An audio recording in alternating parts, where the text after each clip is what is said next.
இந்த பீகார் இரண்டாம் கட்ட வாக்குப்பதிவு மிக விறுவிறுப்பாக நடைபெற்று வருகிறது என்பதையே இந்த வாக்குப்பதிவு சதவிகிதம் என்பது காண்பிக்கின்றது. 3 மணி நிலவரப்படி பீகாரில் 60.40 விழுக்காடு வாக்குப்பதிவாகி இருக்கின்றது. காலையிலிருந்து பார்த்தோம் என்றால் காலையில் 7 மணிக்கு பீகாரில் வாக்குப்பதிவு தொடங்கியது. 122 தொகுதிகளுக்கான இரண்டாம் மற்றும் இறுதிக்கட்ட வாக்குப்பதிவு இது.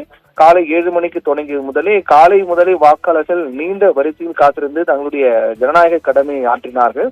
அதன் தொடர்ச்சியாகவே மதிய வேளையில் கூட பொதுவாக ஒவ்வொரு தேர்தலின் போது மதிய வேளையில் சற்று வாக்குப்பதிவு என்பது மந்தமாக இருக்கும். காரணம் வெயில் அல்லது மதிய உணவு இடைவெளி உள்ளிட்ட பல்வேறு காரணங்களால் மதிய வேளையில் வாக்குப்பதிவு மந்தமாக இருக்கும். ஆனால் இந்த பீகாரில் பொறுத்தவரையிலும் மதிய வேளையிலும் வாக்குப்பதிவு என்பது மிக விறுவிறுப்பாக நடைபெற்று அதன் தொடர்ச்சியாக 3 மணி நிலவரப்படி பீகாரில் 60.40 விழுக்காடு வாக்கு பதிவாக இருக்கின்றது. காலை 9 மணிக்கு 14% வாக்கு பதிவானது. அதற்கு பிறகு 11 மணி நிலவரை பார்த்தோம் என்றால் 31.38 விழுக்காடு வாக்கு பதிவானது. அதற்கு பிறகு 1 மணி நிலவரப்படி பார்த்தோம் என்றால் 47.62 விழுக்காடு வாக்கு பதிவானது.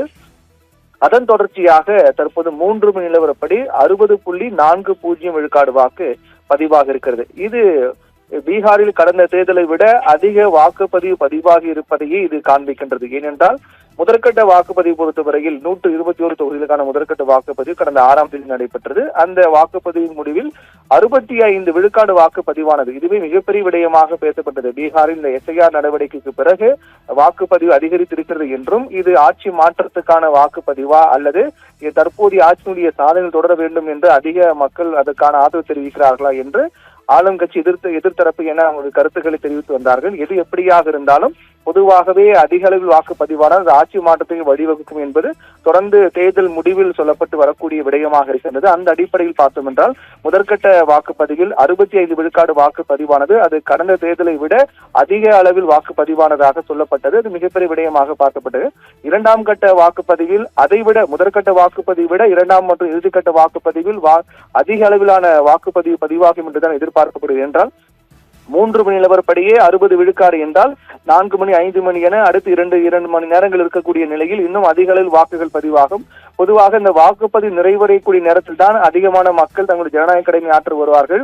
அந்த சமயத்தில் தான் வாக்கு சதவீதம் என்பது அதிகரிக்கும். அப்படி பார்த்தால் 3 மணி நிலவரப்படியே 60 விழுக்காடு என்றால் இன்னும் 4-5 மணி நேரங்கள் 4 மணி நேரம் 5 மணி நேரம் எல்லாம் அப்போது வரக்கூடிய நிலவரங்களை பார்த்தால் இன்னும் அதிகமாக இருக்கும். 70 விழுக்காடு தாண்டுவதற்கான வாய்ப்பு கூட அதிகமாக இருப்பதாகவே சொல்லப்படுகின்றது. 5 மணி வரை வாக்குப்பதிவு, அதற்கு பிறகு வரிசையில் இருப்பவர்களுக்கு டோக்கன் வழங்கப்பட்டு வாக்கு அளிக்கக்கூடிய இந்த நடவடிக்கை மேற்கொள்ளப்படும். இப்படியாக காலை 7 மணிக்கு தொடங்கி வாக்குப்பதிவு.